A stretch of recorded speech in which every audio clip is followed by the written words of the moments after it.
اللہ الرحمن الرحیم۔ بے شک اے نبی ہم نے آپ کو ایک کھلم کھلا فتح دی ہے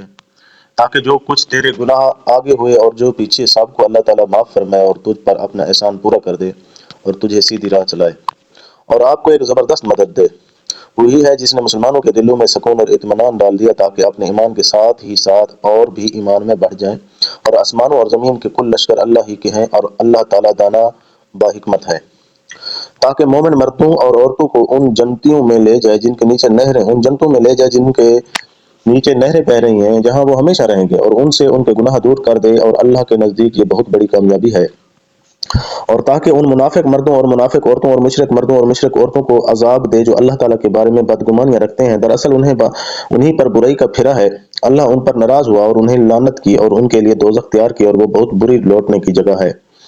اور اللہ ہی کے لیے آسمانوں اور زمین کے لشکر ہیں، اللہ غالب اور حکمت والا ہے۔ یقیناً ہم نے تجھے گواہی دینے والا اور خوشخبری سنانے والا اور ڈرانے والا بنا کر بھیجا تاکہ اے مسلمانوں تم اللہ اور اس کے رسول پر ایمان لاؤ اور اس کی مدد کرو اور اس کا ادب کرو اور اللہ کی پاکی بیان صبح و شام کرو۔ جو لوگ تجھ سے بیعت کرتے ہیں وہ یقیناً اللہ سے بیعت کرتے ہیں، ان کے ہاتھوں پر اللہ کا ہاتھ ہے۔ جو شخص عہد شکنی کرے وہ اپنے نفس پر ہی عہد شکنی کرتا ہے، اور جو شخص اس اقرار کو پورا کرے تو اس نے اللہ کے ساتھ کیا تو اسے ان قریب اللہ بہت بڑا اجر دے گا۔ دیہاتیوں میں سے جو لوگ پیچھے چھوڑ دیے گئے تھے وہ اب تجھ سے کہیں گے کہ ہم اپنے مال اور بال بچوں میں لگے رہ گئے، بس آپ ہمارے لیے مغفرت طلب کیجیے۔ یہ لوگ اپنی زبانوں سے وہ کہتے ہیں جو ان کے دلوں میں نہیں ہے۔ آپ جواب دے دیجئے کہ تمہارے لیے اللہ کی طرف سے کسی چیز کا بھی اختیار کون رکھتا ہے؟ اگر وہ تمہیں نقصان پہنچانا چاہے تو یا تو تمہیں کوئی نفع دینا چاہے تو بلکہ تم جو کچھ کر رہے ہو اس سے اللہ خوب باخبر ہے۔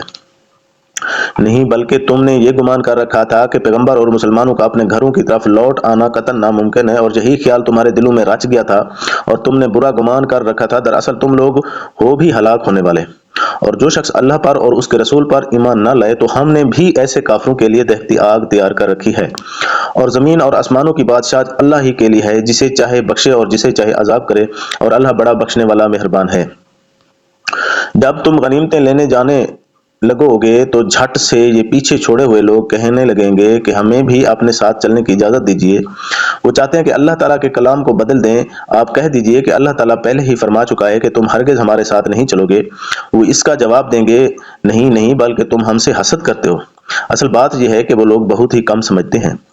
آپ پیچھے چھوڑے ہوئے بدیوں سے کہہ دو کہ ان قریب تم ایک سخت جنگجو قوم کی طرف بلائے جاؤ گے کہ تم ان سے لڑو گے یا وہ مسلمان ہو جائیں گے، پس اگر تم اطاعت کرو گے تو اللہ تمہیں بہت بہتر بدلہ دے گا، اور اگر تم نے منہ پھیر لیا جیسا کہ اس سے پہلے تم منہ پھیر چکے ہو تو وہ تمہیں دردناک عذاب دے گا۔ اندھے پر کوئی حرج نہیں ہے اور نہ لنگڑے پر کوئی حرج ہے اور نہ بیمار پر کوئی حرج ہے۔ جو کوئی اللہ اور اس کے رسول کی فرما برداری کرے اسے اللہ ایسی جنتوں میں داخل کرے گا جس کے درختوں تلے نہریں جاری ہیں، اور جو منہ پھیر لے اسے دردناک عذاب کی سزا دے گا۔ یقیناً اللہ تعالیٰ مومنوں سے خوش ہو گیا جبکہ وہ درخت تلے تجھ سے بیعت کر رہے تھے، ان کے دلوں میں جو تھا اسے اس نے معلوم کر لیا اور ان پر اطمینان نازل فرمایا اور انہیں قریب کی فتح عنایت فرمائی، اور بہت سی غنیمتیں جنہیں وہ حاصل کریں گے وہ اللہ غالب حکمت والا ہے۔ اللہ تعالیٰ نے تم سے بہت ساری غنیمتوں کا وعدہ کیا ہے جنہیں تم حاصل کرو گے، پس یہ تو تمہیں جلدی ہی عطا فرما دی اور لوگوں کے ہاتھ تم سے روک دیے تاکہ مومنوں کے لیے یہ ایک نشانی ہو جائے اور وہ تمہیں سیدھی راہ چلائے اور تمہیں اور غنیمتیں بھی دے جن پر اب تک تم نے قابو نہیں پایا۔ اللہ تعالیٰ نے انہیں اپنے قابو رکھا ہے اور اللہ تعالیٰ ہر چیز پر قادر ہے۔ اور اگر تم سے کافر جنگ کرتے تو یقیناً پیٹھ دکھا کر بھاگتے، پھر نہ تو کوئی کارساز پاتے نہ مددگار۔ اللہ کے اس قاعدے کے مطابق جو پہلے چلا آیا تو کبھی بھی اللہ کے قاعدے کو بدلتا ہوا نہ پائے گا۔ وہی ہے جس نے خاص مکہ میں کافروں کے ہاتھوں کو تم سے اور تمہارے ہاتھوں کو ان سے روک لیا، اس کے بعد کہ اس نے تمہیں ان پر غلبہ دے دیا تھا، اور تم جو کچھ کر رہے ہو اللہ تعالیٰ اسے دیکھ رہا ہے۔ یہی وہ لوگ ہیں جنہوں نے کفر کیا اور تم کو مسجد حرام سے روکا اور قربانی کے لیے موقوف جانور کو اس کی قربان گاہ میں پہنچنے سے روکا، اور اگر ایسے بہت سے مسلمان مرد اور بہت سی مسلمان عورتیں نہ ہوتیں جن کی تم کو خبر نہ تھی، یعنی ان کے پاس جانے کا احتمال نہ ہوتا جس پر ان کی وجہ سے تم کو بھی بے خبری میں ضرر پہنچتا، تو تمہیں لڑنے کی اجازت دے دی جاتی، لیکن ایسا نہیں کیا گیا تاکہ اللہ تعالیٰ اپنی رحمت میں جس کو چاہے داخل کرے، اور اگر یہ الگ الگ ہوتے تو ان میں جو کافر تھے ہم ان کو دردناک عذاب دیتے۔ جب کہ ان کافروں نے اپنے دلوں میں حمیت کو جگا دی اور حمیت بھی جہلیت کی، سو اللہ تعالیٰ نے اپنے رسول پر اور مومنین پر اپنی طرف سے تسکین نازل فرمائی، اور اللہ تعالیٰ نے مسلمانوں کو تقوی کی بات پر جمع رکھا، اور وہ اس کے اہل اور زیادہ مستحق تھے، اور اللہ تعالیٰ ہر چیز کو خوب جانتا ہے۔ یقیناً اللہ تعالیٰ نے اپنے رسول کو خواب سچا دکھایا کہ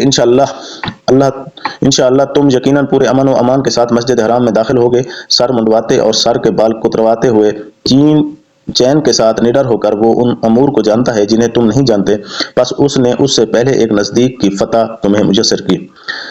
وہی ہے جس نے اپنے رسول کو ہدایت اور دین حق کے ساتھ بھیجا تاکہ اسے ہر دین پر غالب کرے، اور اللہ تعالیٰ کافی ہے گواہی دینے والا۔ محمد صلی اللہ علیہ وسلم اللہ کے رسول ہیں، اور جو لوگ ان کے ساتھ ہیں کافروں پر سخت ہیں، آپس میں رحم دل ہیں، تو انہیں دیکھے گا رکوع اور سجدے کر رہے ہیں کہ اللہ تعالیٰ کے فضل اور رضامندی کی جستجو میں ہیں۔ ان کا نشان ان کے چہروں پر سجدوں کے اثر سے ہے۔ ان کی یہی مثال تورات میں ہے، اور ان کی مثال انجیل میں ہے، مثل اس کھیتی کے جس نے اپنا اخوا نکالا، پھر اسے مضبوط کیا اور وہ موٹا ہو گیا، پھر اپنے تنے پر سیدھا کھڑا ہو گیا اور کسانوں کو خوش کرنے لگا تاکہ ان کی وجہ سے کافروں کو چڑھائے۔ ان ایمان والوں اور نیک اعمال والوں سے اللہ نے بخشش کا اور بہت بڑے ثواب کا وعدہ کیا ہے۔